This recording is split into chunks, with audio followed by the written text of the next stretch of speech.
Then all join palms. And repeat after me. I take refuge in the Buddha. Take refuge in the Buddha. I take refuge in the Dharma. I take refuge in the Dharma. I take refuge in the Sangha. I take refuge in the Sangha. Keeping the palms joined.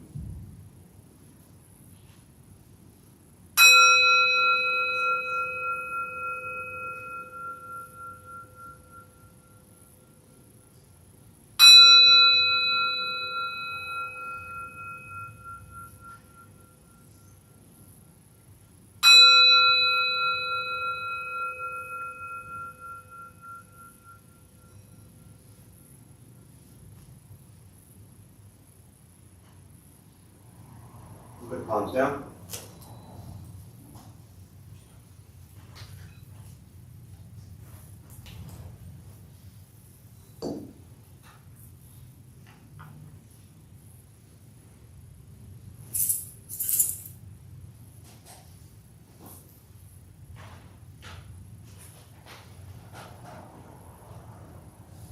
All right, good morning, everybody. Nice to see you all here. Thanks for showing up.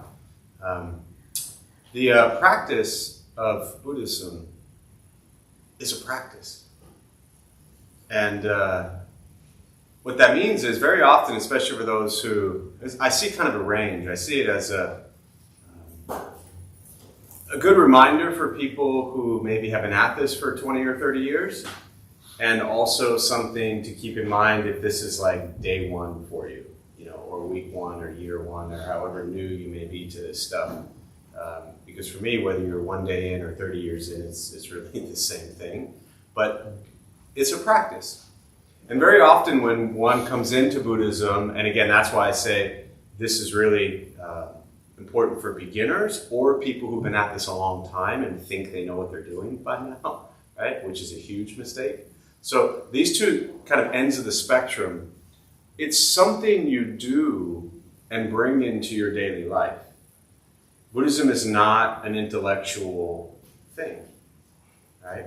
We read about Buddhist practice, Buddhist teachings. We explore it intellectually. That's kind of where it, we have to start there. Well, we don't have to start there, but many start there, right? You're brand new to Buddhism, you get a book, you pick it up, you read it, you begin to learn, like everything else we learn, right? Or many other things we learn. Start with reading about it, learning about it. But somehow the practice, my teacher used to always say, it's a heart practice.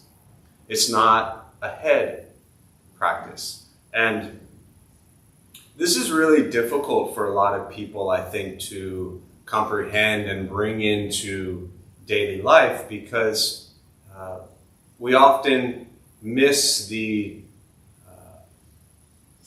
understanding or way of asking ourselves, okay, how do I bring Buddhism into my life? What you see around places like this a lot, and this isn't, if this is you, this isn't meant as an attack on you. Many of us have been there. So it's more of just something to point out. But nobody cares how many retreats you've been on. Nobody cares how many Buddhist words you can say in Sanskrit or Pali or some other language. Nobody cares what schools of Buddhism you're into. For me, what I learned was, how do you practice it? Who do you help? How do you help yourself? Who do you take care of? What are you mindful of? How present are you with what's occurring in your life? I always say that everything I've ever learned in Buddhism, my parents taught me when I was 5 years old. And I truly mean that. And then along the way, you lose sight. Actually, I lost sight at like 3 years old. I didn't even get to 5. But you lose sight along the way of what's important in your life. And for me, then coming back to Buddhist practice, it was just all the stuff that most kids are taught. The challenge is, how do we do it? And so when we begin to explore Buddhism and learn about Buddhism, there's this fascination, right? What does all this stuff mean? What are the statues? What are the words? What are the meanings, right? It's like almost as if saying Thich Nhat Hanh is like a badge of honor or something like that, Or when somebody learns that Mahayana and Theravada and Vajrayana are the 3 schools of Buddhism that elevates you to something.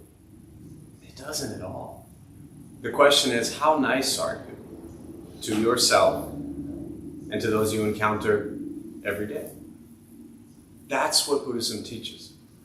Because if you begin to explore your kindness, your compassion towards yourself and others, you are getting at the heart of Buddhist teachings, which is to explore, how do we suffer? And why do we suffer? Understanding the schools and the history and the language, different languages around Buddhist terms and things like that. Yes, it's kind of fun, exciting, it's neat, right? Especially for those of you who like to think a lot around those types of things. So I'm not saying that those things are bad. But to stop there, you're really missing a huge part of what this practice is really about. And explore that today, throughout the rest of the day. How did you practice kindness toward yourself and others? How did you practice compassion toward yourself and others? How did you practice forgiveness toward yourself and others?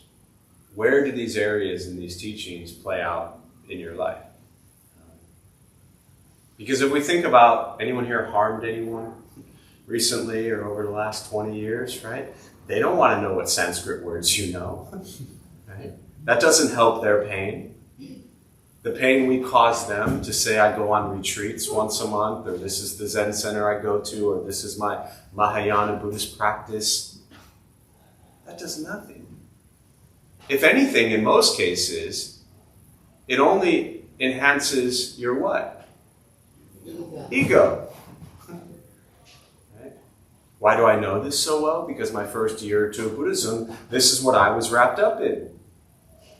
Thinking that because I went to a temple every day, because I went on this retreat, because I did this thing, that meant I was evolving in my Buddhist practice. When all I really was doing was just feeding my own ego and attachment to this identity known as Buddhism.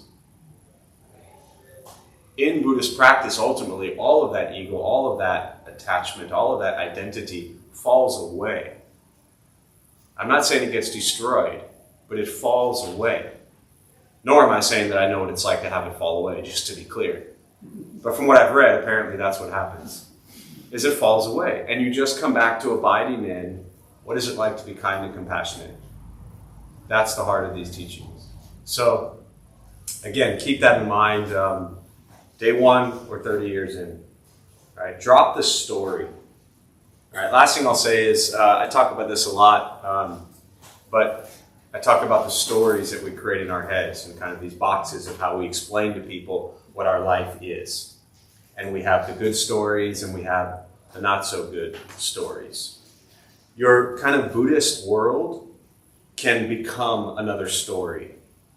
And so be careful of that, of trying too hard to identify as the Buddhist person, right? As the Dalai Lama said when he was asked if this country needed more Buddhists, he said, the world has enough Buddhists, we're good. This country just needs more people that are kind and compassionate. So work on that. You don't have to listen to me, but I think the Dalai Lama is pretty wise, so I take his teachings to heart. Yeah. All right, so we're going to start with a meditation practice. For those who are joining virtually, welcome. Glad you're here. Thanks for showing up. A couple things I'll tell you before we begin, especially if you're new. Nothing's going to happen to you. All right, you're not going to float away. You're not going to have any mystical, magical experiences. The mind that races all day long is not going to shut off. Right? Don't judge your practice. Meaning, don't ask yourself, is this working or not working? Are you doing it right or wrong? We're just going to sit. We're going to breathe. You'll hear sounds inside, sounds outside. This is life. Life is filled with chaos. And this practice is learning to get quiet and still within all of the chaos. Posture, you just want to be comfortable. If you are on a cushion, often it helps slide into the front third. Pushing the stomach forward allows the back to straighten. Same thing if you're in a bench or chair. Just trying to sit up straight if comfortable. Relaxing the shoulders. Hands are on the knees or in the lap. Most important, do not expect anything. Your mind will not shut off. It will not stop racing. We're just going to sit and breathe. I'll guide us as we begin, and we'll settle into a little bit of silence.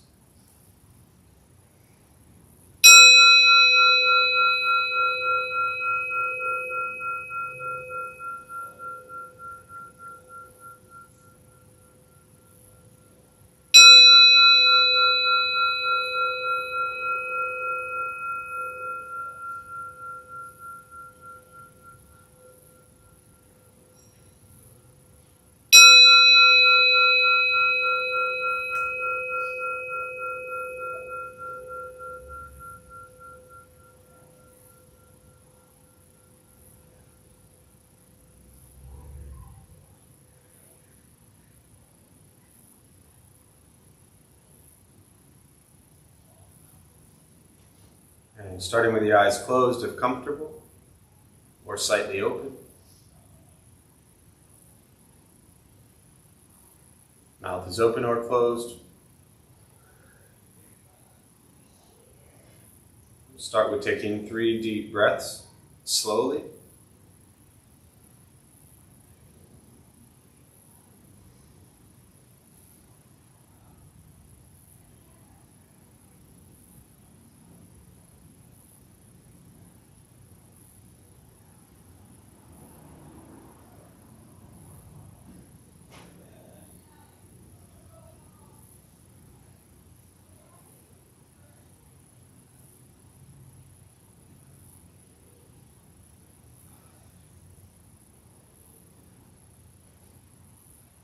And eventually, settle into a natural rhythm of the breath.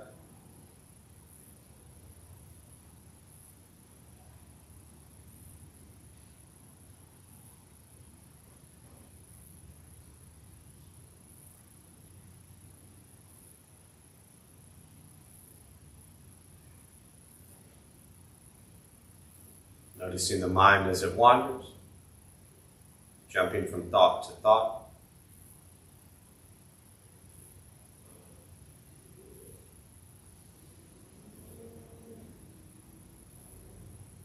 Start with gently guiding the attention, focus, to the stomach or chest.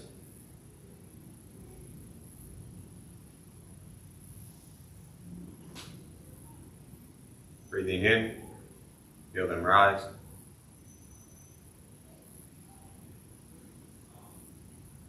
Breathing out, they fall.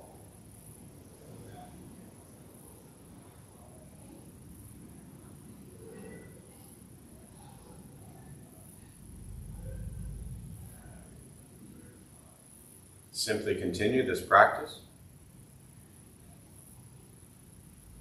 observing sensation of breath.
As the mind wanders, lost in thought, recognize it.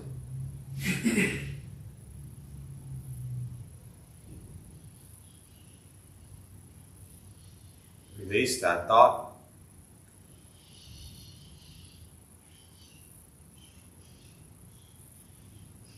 Return attention, focus to the breath.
Where's your mind?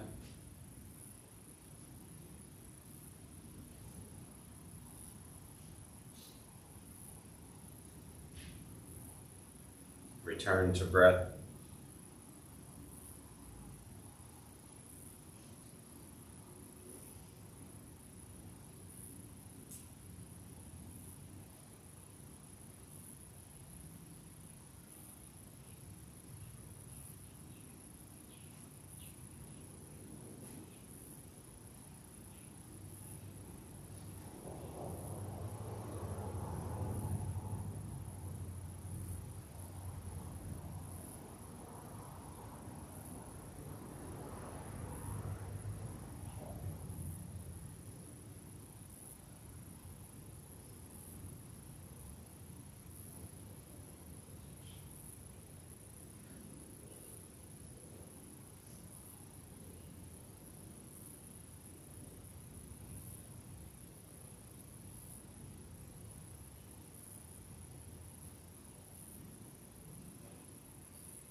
Letting go of expectations. Letting go of judgments from your practice.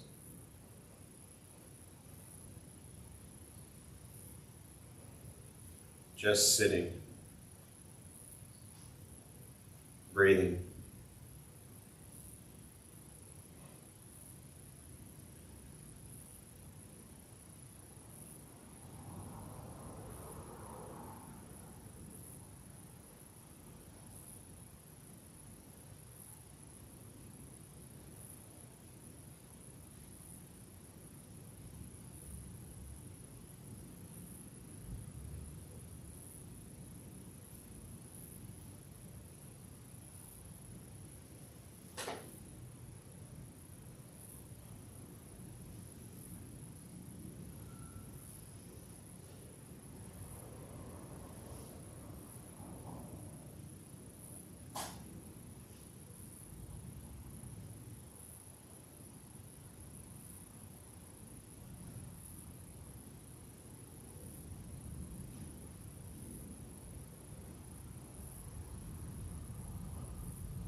And with the body still,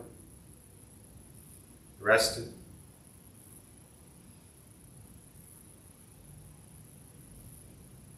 and the speech quiet, aware of all sounds,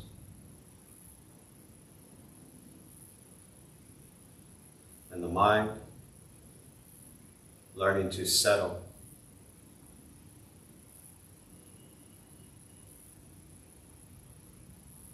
Know what it's like to just sit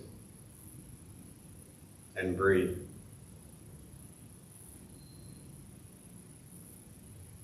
Knowing with each breath there's nothing else to do, nowhere else to go,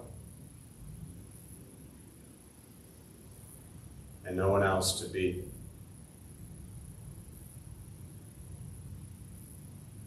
Everything beautiful, exactly as it is. Sitting, breathing.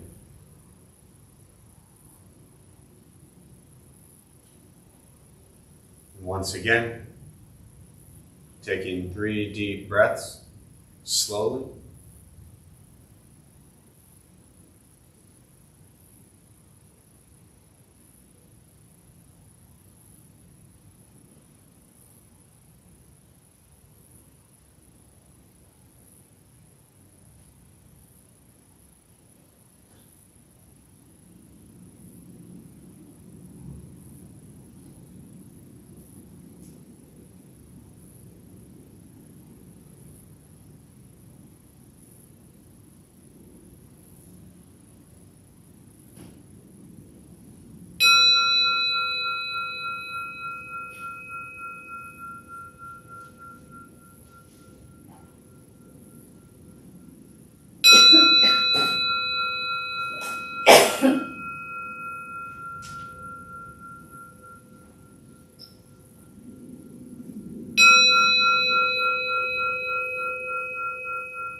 As you slowly open the eyes, slowly beginning to move, and most important, with the practice of meditation, is to recognize how you feel now, immediately after.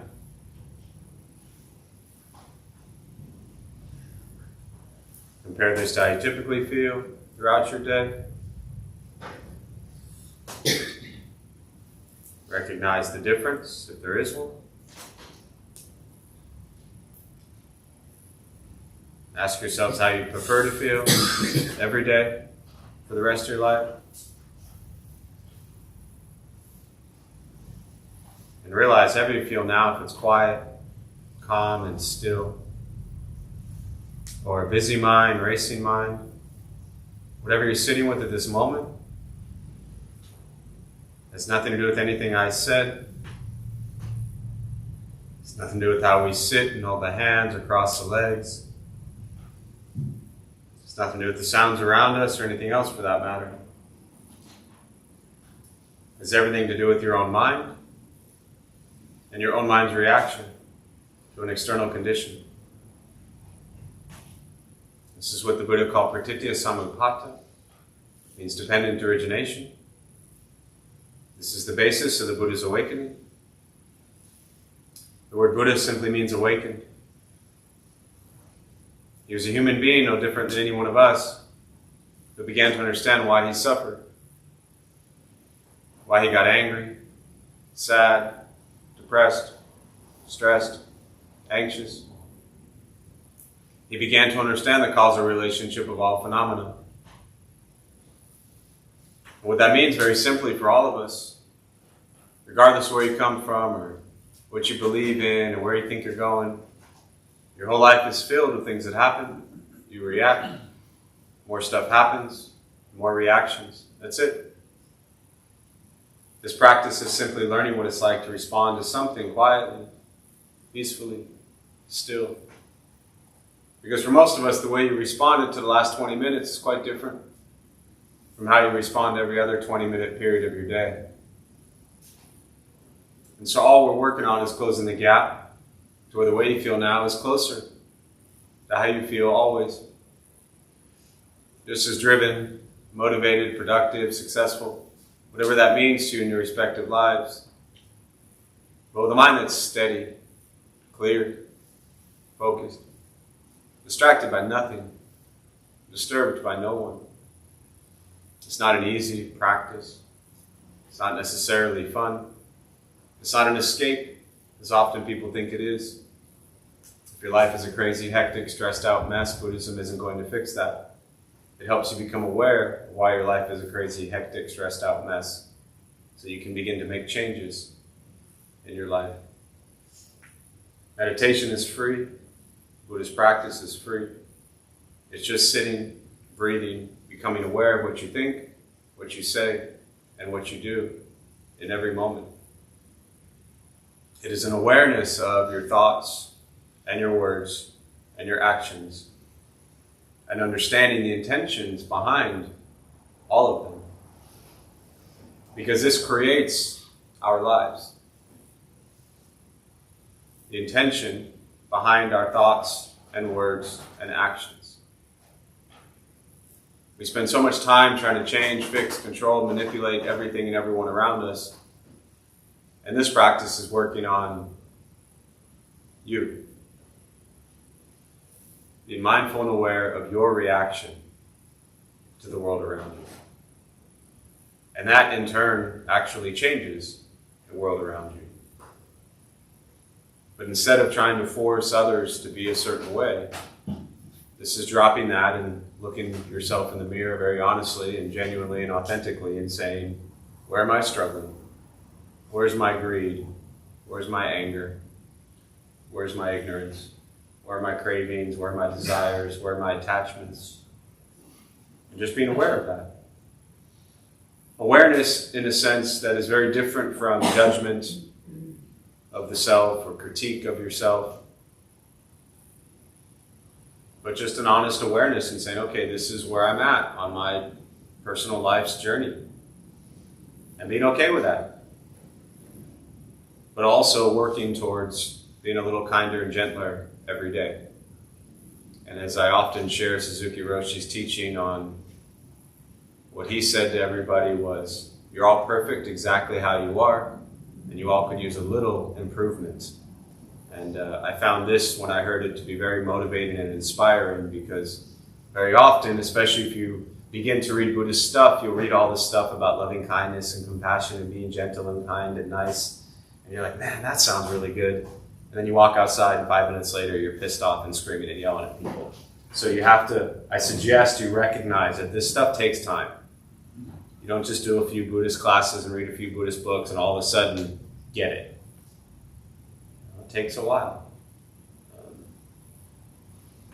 Only about 1,000 lifetimes, so you're fine.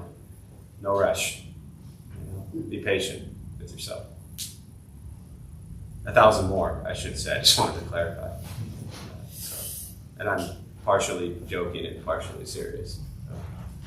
With that, I'm going to pause. For me, I really just prefer to respond to questions, meditation, Buddhist practice, anything you're sitting with. And again, to those joining virtually, glad you're here. Thanks for showing up. Feel free to say hello in the chat box there. If you have any questions or thoughts, you can put them there and I'll do my best to respond.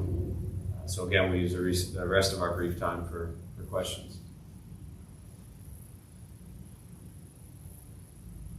I do have one question. I've got these Buddhist books at home because that's how I learn. Yeah. And most of them are pretty heavy, like, right? But the one is really good, Buddhism for Dummies, personally. I heard it's a dummy series. Come on, be nice to yourself. Well, Yeah. I don't know, but it is. So what I'm kind of learning is that there are two kind of sort of main schools of Buddhism. There's the one that I can't say it starts with an M, that one, and another one I think it starts with a B or a T. Which one do you think this temple is more? Didn't you listen to anything Most of the time I've been told that. Actually, I've I was giving you like the benefit of the doubt. I didn't want to be the ass and cut you off. I'm like, all right, he's only been here a couple months. I'll let him finish. Okay. And then you just made it very clear you didn't hear anything I said in the first 10 minutes. Yeah. So I'm sorry, and time out to another Go ahead. question too, actually. Yeah. What do we Wait, call you said you only had one. I know, I'm sorry, I lied about that. I'm sorry. I lied. What 30 do we call- years you've been with him, right? Or how many years did you tell me? Too many. Too many. So I love him too, don't worry. So what do you Go call ahead. you? You're Jeff, but are you an abbot? Do you have I'm a- just Jeff. You're Jeff. I'm Okay, because I just think, Jeff. I mean, I could be wrong. Is that right? An abbot? You're definitely wrong about a lot of things. I'll just go slink away and nobody will ever see me. No, you're perfect. Ollie, you're on your way getting here by yourself. I love it. So I'm sorry. Go No, ahead. you're great. Carry I'm on, just, Wayward Son. Kansas. I'm just giving you a hard time because you That's know okay. you've evolved to be a front row person, Yeah, which yeah, means yeah. you can take it. You know. Yeah. I've got a 3-day weekend. I can recover. All right. So yeah, the second one. I'm just Jeff. I'm not. Okay. You know. Sorry. I'm just Jeff. And you know, I've been called a lot worse in my life and deserved all of it. You know, on a Dharma Bum world, co-founder, CEO, executive director, and the one who cleans the bathrooms and the toilets, and very happy and honored to do it. You know. Okay. But you know, we built the temple truly, and I'm teasing you, but I'm gonna answer your question very honestly because I know that you're newer to it, you're reading, and it's coming from a very genuine place. So I want to honor Yes, please. that question. Yes, please. You know, in most cases, like 90, I'm just making this number up, but 99.9% of the time, Buddhist places have a direct lineage, and this ties into your first question. A direct lineage with a head nun or monk or master or abbot or abbess or whatever you want to, you know, terms you want to give that person. And 18 years ago, we 100% intention built the Dharma Bum Temple to have none of that. Because we didn't want, one, none of us are that, right? But two, we also didn't want to create a space. You know, Buddhism gets translated in a very, in my ignorant, humble opinion, in a very dangerous, unhealthy way. There are so many scandals in Buddhist places in this country in the last 50 years, in the last 5 years. Oh, totally. I think Mount Baldy. Yeah, I mean, yeah, I can list all, you know, Yeah. so many of them. Yeah. Abuse of power, sexual abuse, all of that stuff goes on in Buddhism as well. For those who are new to Buddhism, Buddhism is not free. You know, as a religious organization, anytime you have an institution and you have an organization and you have people, you have the possibility for conflict. And Buddhists are not free from that. So if any of you think that like, oh, that goes on in those places but doesn't exist in Buddhism, I've just kind of bursted your bubble, right? That stuff exists as well. I could name multiple places in San Diego in the last 15 years that have dealt with these issues, right? And so we wanted to be very clear that it doesn't mean those of us who lead still aren't in positions to potentially have abuse of power and things like that. But we do not meet one-on-one with people.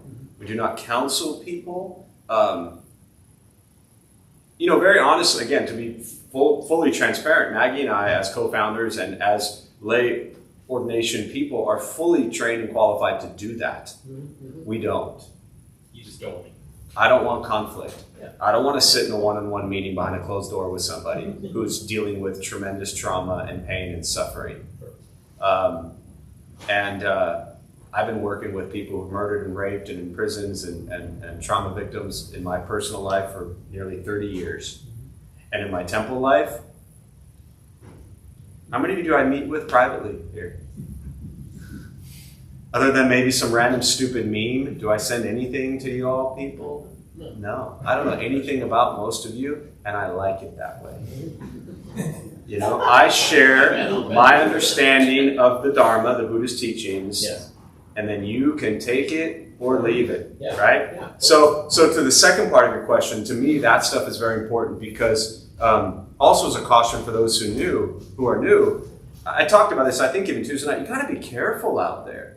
Because there's a lot of people who do, you know, Zen Buddhist practice for X amount of years and all of a sudden think that they're like some Zen teacher. Yeah.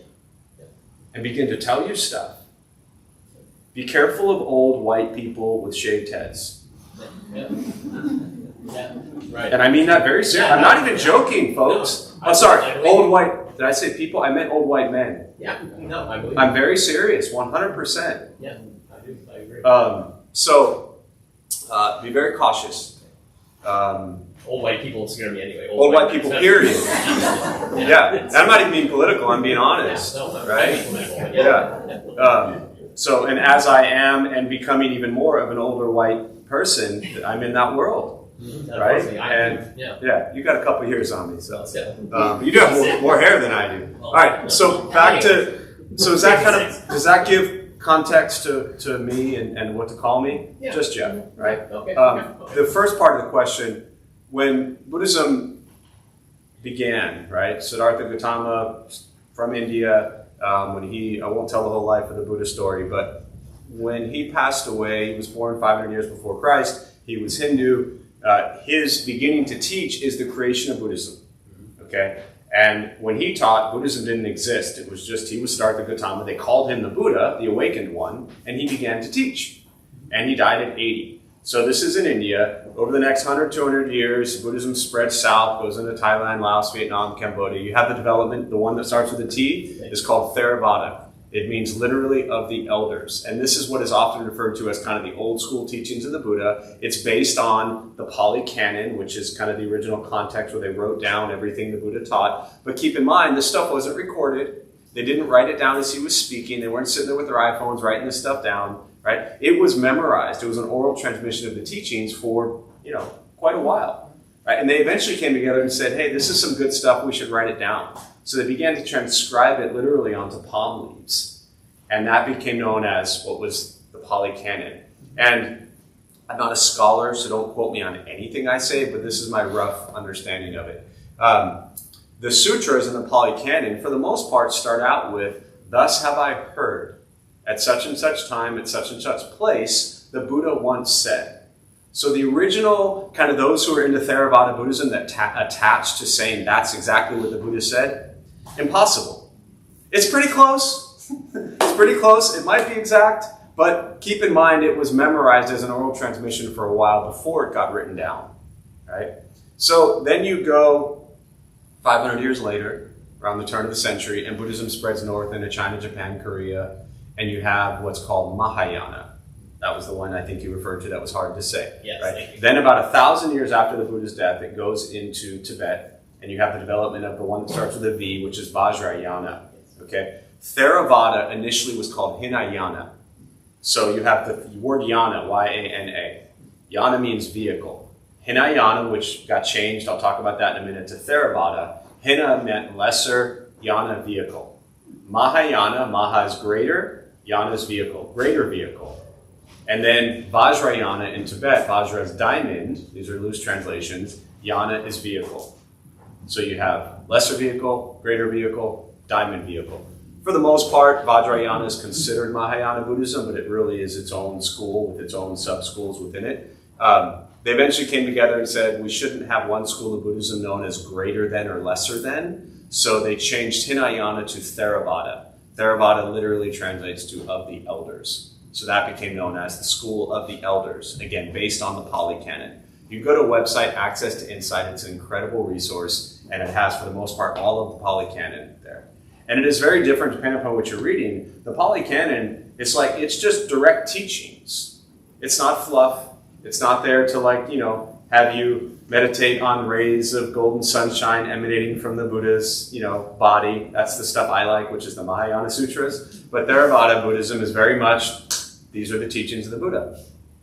And it's looking at the moral, ethical conduct and behavior within Buddhist teachings, which is very much what a lot of people skip, because most people come here on a Saturday morning at 11 to do what?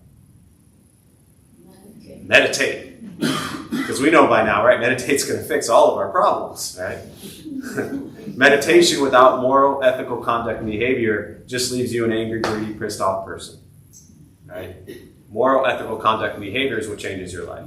Meditation helps you become aware of that. So, kind of the development of the three schools, Mahayana, Hinayana, or Theravada, and Vajrayana.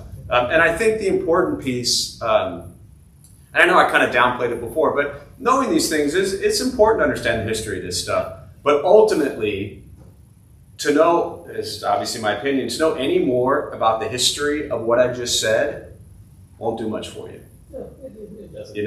Now it's like, okay, what is within these teachings? What is the Pali Canon? How do I bring the Four Noble Truths, the Eightfold Path into my life. That's what it's, gets at. So yeah. Thank you. You're welcome. Thank you. What else? Yeah. At the risk of falling into the Yeah. same trap. At the light of pride. Yeah. You had a title, like Bodhikari or something. Bodhichari, yeah. What? Chari? That's how you pronounce it? I have so many Buddhist names and titles. Okay, well, what does that mean? I've never seen that term. Yeah, I know. You Google made it. it up that day. I made it up. They wanted a title. I make shit up all the time, Yeah. I always say it doesn't matter if the Buddha said it or Donald Duck said it, right? Yeah, So, yeah. Google it. I did. And I still didn't really understand. Google it again. Yeah. What else?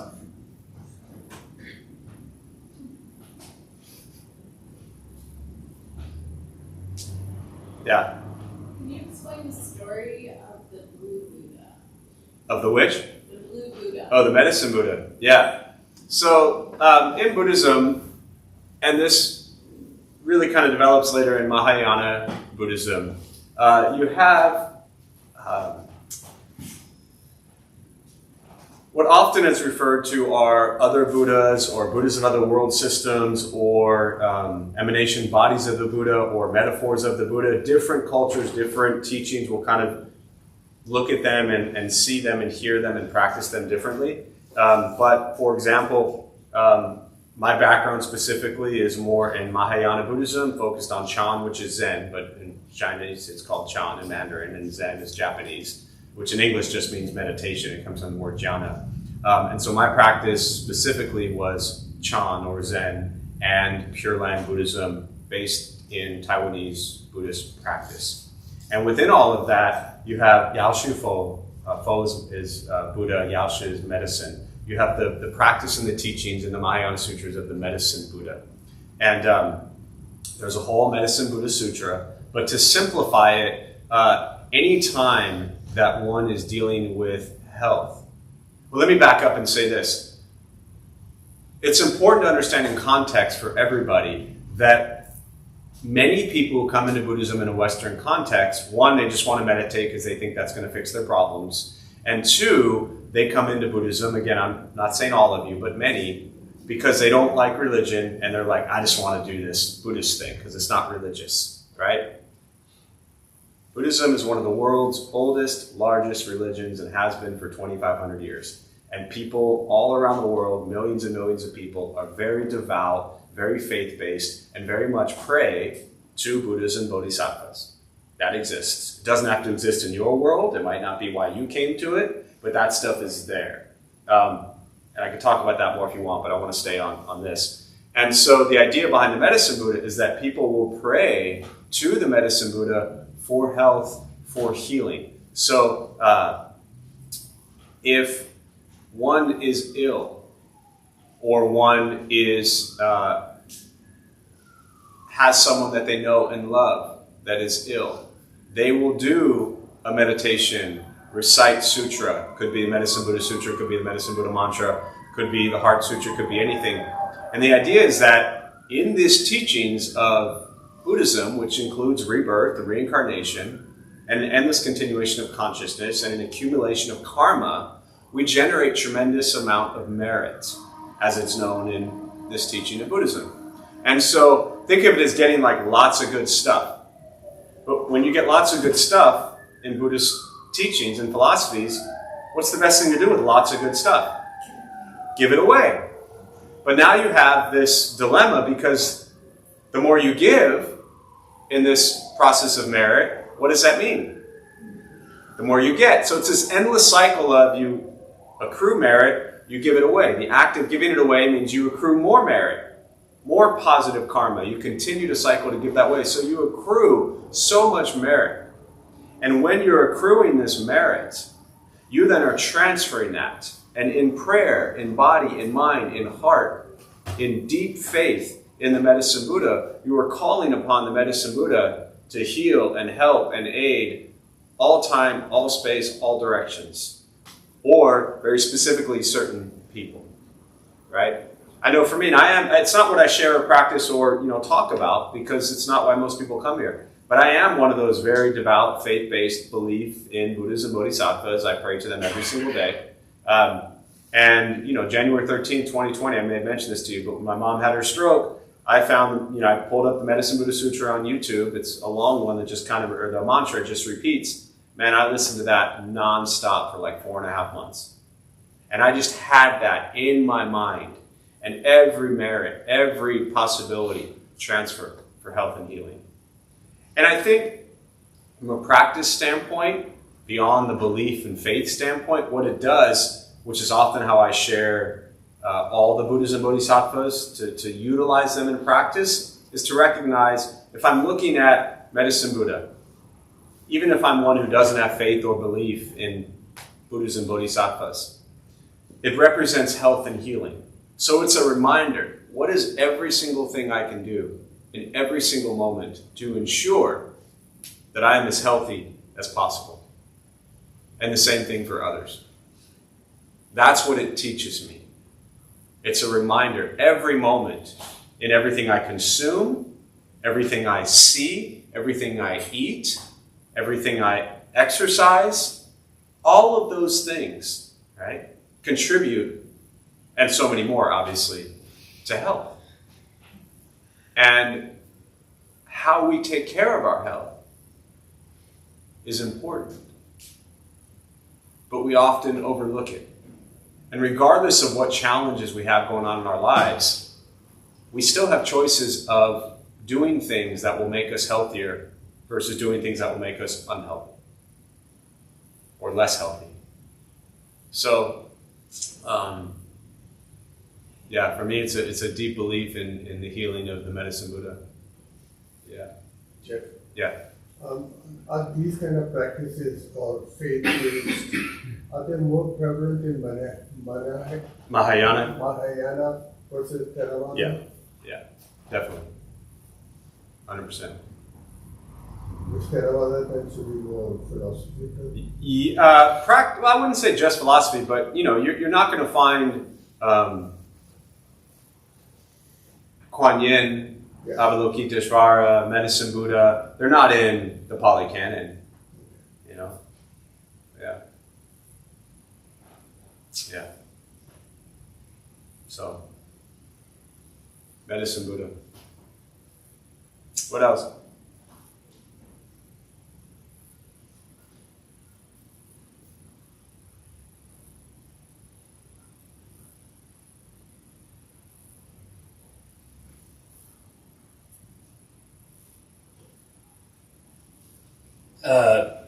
I struggle with non-attachment and love. So losing a family member, losing an animal, and how do I approach love moving forward from a place of non-attachment? Yeah, for those who didn't hear it, he said he struggles with non-attachment and love. And, for example, losing a family member, losing an animal, and how do you face non-attachment and love moving forward, right? Is that a fair read? Yeah. So, ironically, interestingly enough, the two words you chose, because non-attachment is actually love. First, anyone in here lost a loved one? Anyone in here lost an animal? We all experience it. Right? There's a sutra called the Mustard Seed Sutra where a woman whose child had passed and she brought the child to the Buddha and wanted the Buddha to bring back her child as if he had, these powers. And he wanted her to understand, one, that he was just human, he wasn't a god, he didn't have the powers to do that. But he challenged her to go collect a mustard seed from every house, so to speak, that had not dealt with loss. And moral of the story is she didn't come back with any mustard seeds, right? So first and foremost, the obvious, which is loss, pain, suffering. It's the first noble truth. Life is filled with that.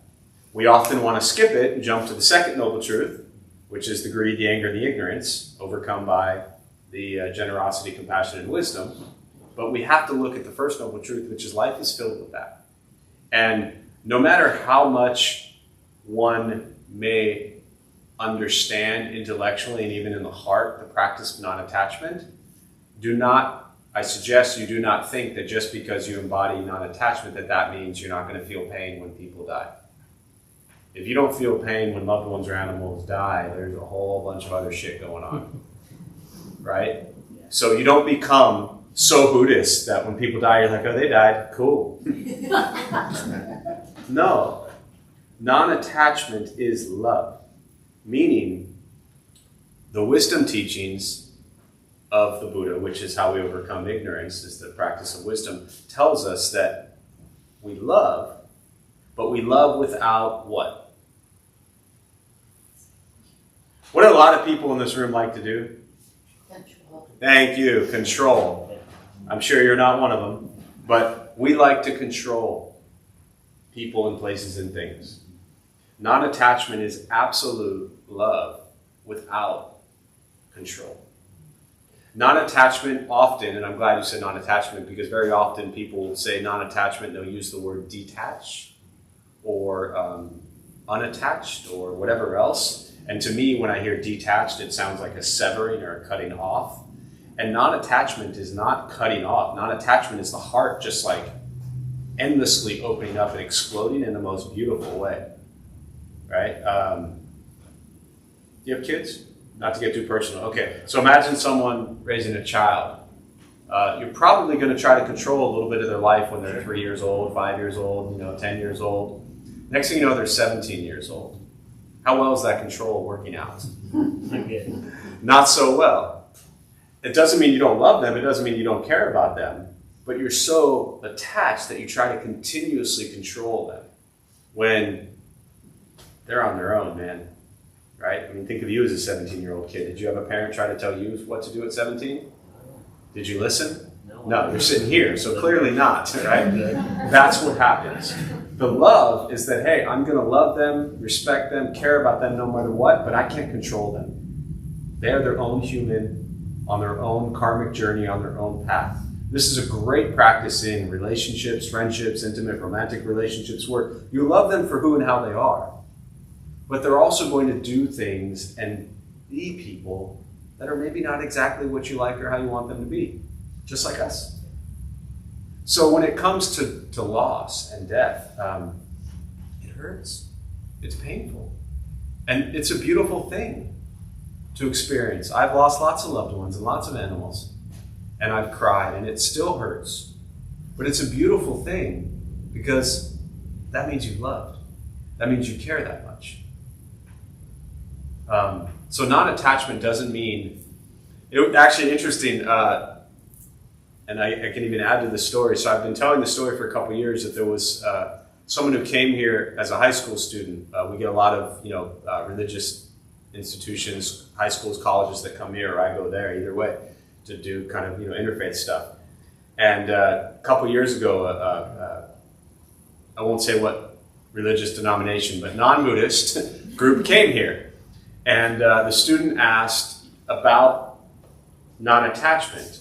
But the question was asked in a way where they said something to the effect of, I've learned in my high school that Buddhists can't attach to people, so that means that they can't love their mother.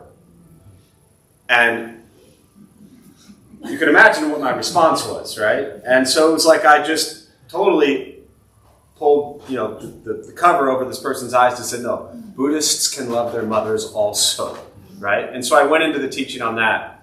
And they thought that non-attachment meant that you don't care, or that you don't love, or that you're cut off from. It is actually opening. The reason I said I can add to this story is a couple weeks ago, there was a person here, and they came up to me after, and I'm looking at this person, I'm like, you look familiar. Long story short, it was the person who 2 or 3 years ago asked that question, and from the response has now spent the last 3 years exploring meditation and Buddhist practice, because they understand that it is actually love, and it is actually very much similar to what they're learning in their religious practice, minus the hate. Yeah.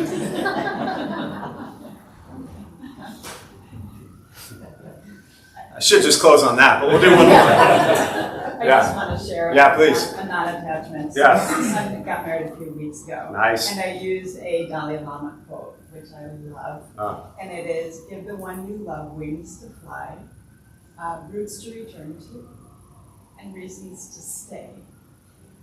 Yeah. That should Can I be say my it? answer. Yeah. Yeah. No, it's beautiful, isn't it? Yeah, I that's can it. say it one more time. Please. Give the one you love wings to fly, roots to return to, and reasons to stay. Beautiful. Beautiful, beautiful. Not a dry eye in the house, I would imagine. Yeah. So that is non-attachment. Yeah. In practice, in real life. Yeah. Thank you. So we'll close on that. We'll join palms. That was much better to close on. So thank you. May the benefit of this practice be shared with all beings in all directions. May all beings be at peace. May all be free from suffering. May any merit gained from this practice be transferred to those who suffer most. May all beings be at peace. May all be free from suffering.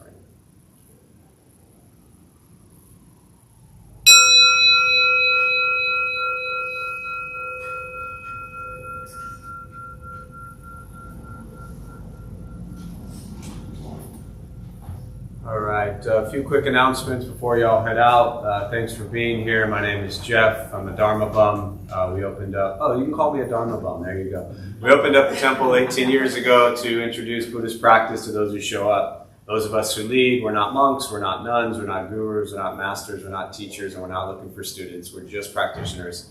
We do our best to take our understanding of Buddhist teachings and put it into terms that hopefully make sense to those who show up. So every night we have different practices going on, different people leading from various Buddhist traditions. Every Thursday, 4:30, we do a food redistribution program. I still think it's probably one of the best things around here. We prepare gourmet vegetarian meals, also known as peanut butter and jelly, and we feed people who sleep on the street. So anytime you think your life sucks and you kind of lack gratitude for everything you have, feed people who sleep on a sidewalk, and it hopefully puts things into perspective a little bit. And if it doesn't work, then keep coming back till it does. Let's see, first Saturday of the month, which will be coming up next Saturday, we have a half day of silence. So if 20 minutes of silence is absolute torture for you, then I strongly recommend you do it for 4 hours. Starts at 8, ends at noon. It's not 4 hours straight. It's about a 25-minute sit and then has a 5-minute break, and it just repeats. There's a walking meditation in there. There's a cleaning meditation in there. So if you've never done the day of silence, it's something that's really beautiful to practice. Other than that, Buddha Fuse downstairs if you need anything, if you want to help clean up or sweep up or pick up, y'all know the drill. So thanks all for being here.